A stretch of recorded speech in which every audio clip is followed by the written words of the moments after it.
Terima kasih Anda masih menyaksikan Kompas Petang, Saudara. Presiden Prabowo Subianto bilang akan membangun penjara khusus koruptor di pulau terpencil. Pernyataan ini disampaikan saat memberikan pidato dalam peluncuran mekanisme baru penyaluran tunjangan guru ASN daerah di Kementerian Pendidikan Dasar dan Menengah, Saudara. Presiden memastikan akan menyisihkan anggaran untuk membangun penjara khusus koruptor. Presiden bilang pemilihan lokasi penjara di pulau terpencil agar koruptor bertemu hiu di laut. Presiden menyebut korupsi menyebabkan kebocoran anggaran sehingga sumber daya tidak sampai ke rakyat yang membutuhkan.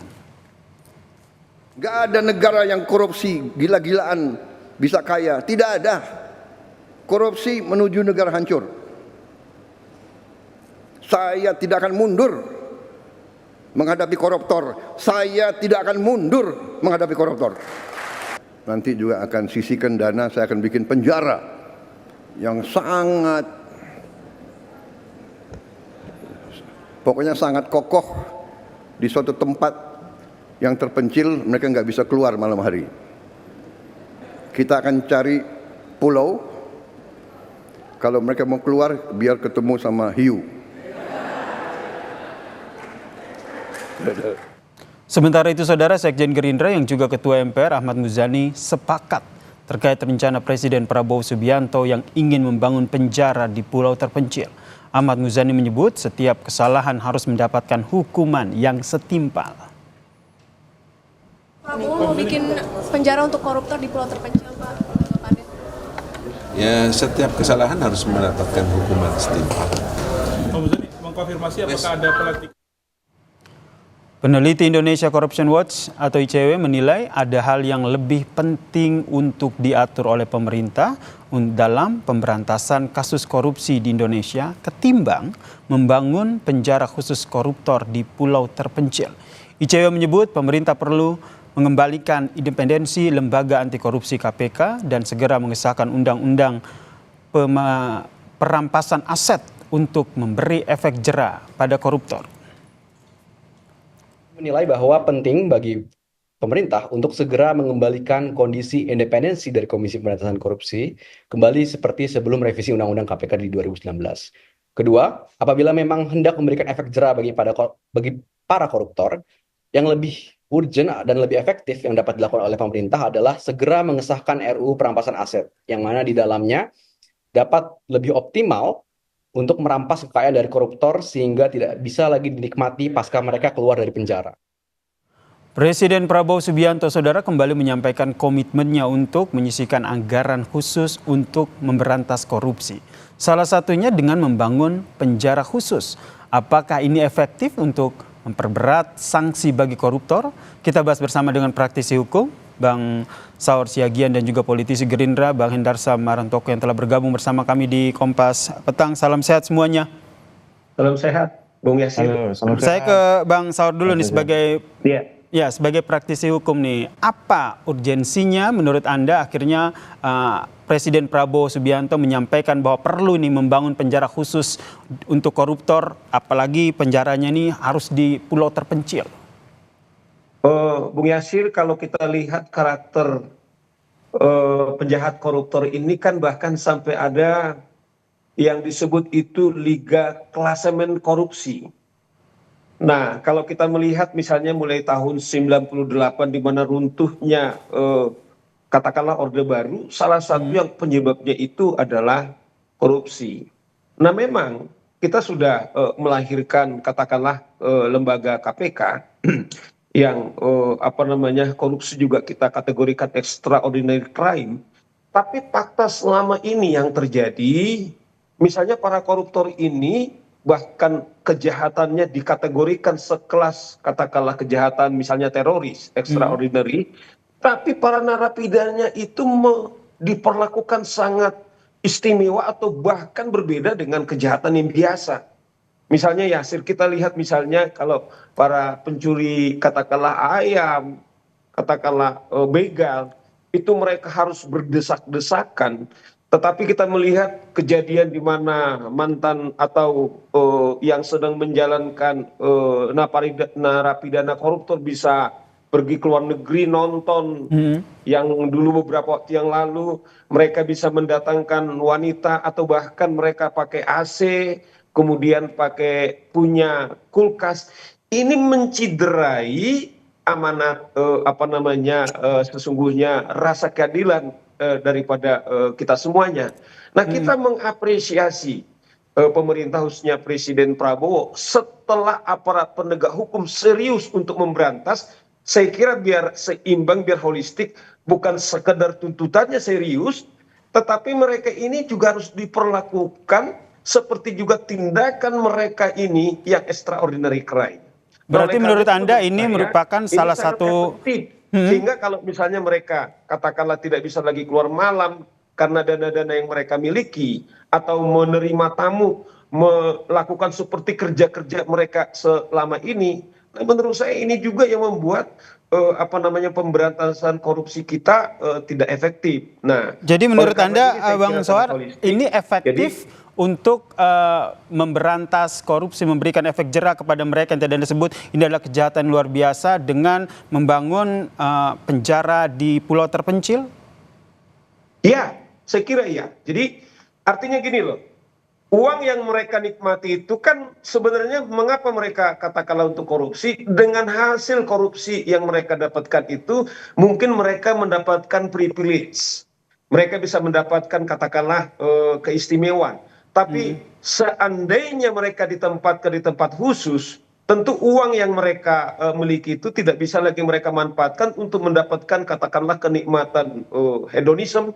Tetapi mereka betul-betul akan berdampak psikologis mereka, sehingga ini harapan kita kepada 280 juta rakyat Indonesia ketika mereka melakukan korupsi, mereka berhitung. Nah, memang yang dituntut adalah katakanlah pengawasan harus ketat, yang sering juga terjadi, misalnya apa yang terjadi di KPK misalnya, para tahanan misalnya ternyata bisa disuap, peristiwa beberapa skandal misalnya tahanan yang di KPK itu mereka bisa disogok. Tentu ini harus holistik. Jadi deterrent effect harus dilakukan, tetapi juga pengawasannya juga harus juga pengawasannya juga harus benar-benar holistik ya. Jika rencana ini terrealisasi. Saya ke Bang Hendarsam. Bang Hendarsam, tadi juga kita sempat mendengarkan bahwa apa yang disampaikan oleh ICW begitu. ICW mengkritik bahwa sebenarnya hal yang lebih penting ketimbang bangun penjara di pulau terpencil ini adalah mendingan disahkan dulu nih undang-undang perampasan aset sehingga betul-betul para koruptor ini dimiskinkan. Ya, saya rasa itu bukan merupakan suatu diksi yang tepat kalau ICW mengatakan hal tersebut. Karena kedua hal tersebut bisa dilakukan secara berbarengan dan secara parsial gitu loh. Ya, secara paralel. Jadi nggak ada yang kita namakan skala prioritasnya harus ini dulu dan itu dulu. Jadi malah itu terkesan ada keinginan ICW untuk mengalihkan isu ya kan terkait dengan itikat atau spirit dari pemerintahan Pak Prabowo, terutama Pak Prabowo sendiri yang ingin melakukan efek jera terhadap pemberantasan korupsi. Jadi saya memang mengulas sedikit apa yang dikatakan oleh Bang Saur tadi. Ya, kita ini sama-sama advokat, tahu bagaimana sistem kerja di lapas tersebut. Satu ya bahwa tahanan koruptor itu mempunyai blok sendiri. Jadi tidak bersama-sama dengan tahanan-tahanan lain. Itu prakteknya seperti itu yang terjadi ya kan. Jadi blok tahanan koruptor itu sendiri walaupun di lapas itu blok elit. Ya, mereka berkumpul di situ ya kan. Mempunyai komunitas sendiri yang tidak gabung dengan yang lain. Fasilitasnya pun sudah pasti berbeda.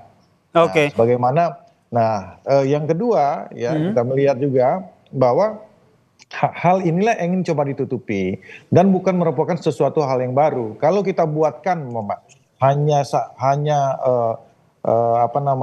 lapas khusus koruptor saja, tapi akses dari para koruptor tersebut untuk mendapatkan kenikmatan duniawi kan gitu ya, fasilitas itu masih ada. Berarti bisa dilaksanakan secara bersamaan ya, pengesahan Undang-Undang Perampasan Aset dilakukan secara bersamaan dengan adanya rencana untuk memperbaiki sistem dalam permasyarakatan tersebut, termaksud membangun penjara untuk koruptor di daerah terpencil. Kalau Bang Saur melihatnya seperti apa nih? Karena kan kalau kita lihat untuk membangun sebuah penjara di lokasi terpencil itu kan tidak mudah, butuh anggaran. Jika kita kaitkan dengan efisiensi anggaran yang juga digaungkan oleh Presiden Prabowo Subianto.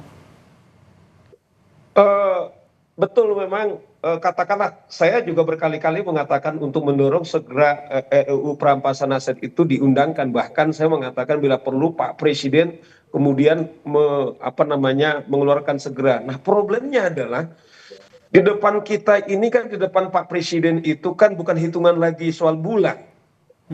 Bukan soal juga hitungan katakanlah minggu. Tapi melihat urgensinya sehingga apa wewenang yang dimiliki oleh Presiden kemudian dieksekusi segera. Katakanlah apa kasus-kasus yang sekarang terjadi, aparat penegak hukum kemudian sangat serius misalnya, kemudian apa yang bisa dilakukan oleh Presiden segera dieksekusi, kemudian itu konkret. Nah, menurut saya katakanlah kalau saya bandingkan berapa uang yang dibutuhkan untuk mendirikan penjara dibandingkan apa yang dikatakanlah dirampok oleh para koruptor, itu terlalu kecil gitu loh. Nah, yang kita harapkan tentu adalah dalam kondisi katakanlah APBN kita lebih kecil, ini benar-benar pesan kepada kita bahwa apa yang menjadi visi ketika kita masuk ke reformasi, bahwa salah satu penyebab seperti Pak Presiden bilang tadi itu sangat tegas tanpa beban, bahwa kita berarti menurut Pak Saur kehancuran. Menurut Pak Saur bahasa sederhananya memberantas korupsi ini, dan kita juga dorong DPR segera mesahkan undang-undang. Menurut Pak Saur worth it lah ya, kalau bahasa sederhananya worth it begitu ketika pembangunan penjara terpencil ini. Saya ke Bang Hendarsam terakhir, mekanismenya akan seperti apa dalam pembangunan penjara terpencil ini? Karena kekhawatirannya jangan sampai hanya jadi wacana saja, bahasa sederhananya omon-omon begitu. Singkat. Ya kan, masalahnya kalau masalah penjara di pulau terpencilnya bukan sesuatu hal yang baru. Kalau kita lihat contoh ya, di Amerika itu di San Francisco itu ada penjara namanya penjara Alcatraz. Ya walaupun sekarang itu sudah ditutup, itu kan merupakan di pulau terpencil ya kan, tanpa akses dengan begitu banyak atribut keamanan yang begitu kuat. Ini membuat traumatik bagi para dan efek jera bagi para narapidana yang pernah menjalani di sana. Ini menjadi suatu legenda tersendiri Alcatraz tersebut. Dan oleh karena itu yang ingin dilakukan oleh Pak Prabowo, di mana seperti tadi yang dikutip oleh, saya kutip dari Bang Saur, jangan sampai orang ini kan ketika mendapatkan hasil korupsinya, dia masih bisa menikmati kehidupan layaknya seperti orang-orang lain di luar. Ini yang diharapkan tidak sampai terjadi ya. Ini kami tangkap Pak Hendarsam, jangan sampai para koruptor ini setelah dihukum mereka masih mendapatkan kehidupan yang layak seperti hal-hal lain yang juga kerap terjadi saat ini. Terima kasih Bang Hendarsam Marantoko, politisi Gerindra, dan juga Bang Saur Siagian, praktisi hukum, telah berbagi informasi dan perspektifnya terkait dengan rencana Presiden Prabowo Subianto yang ingin membangun penjara koruptor di pulau terpencil. Salam sehat semuanya. Terima kasih.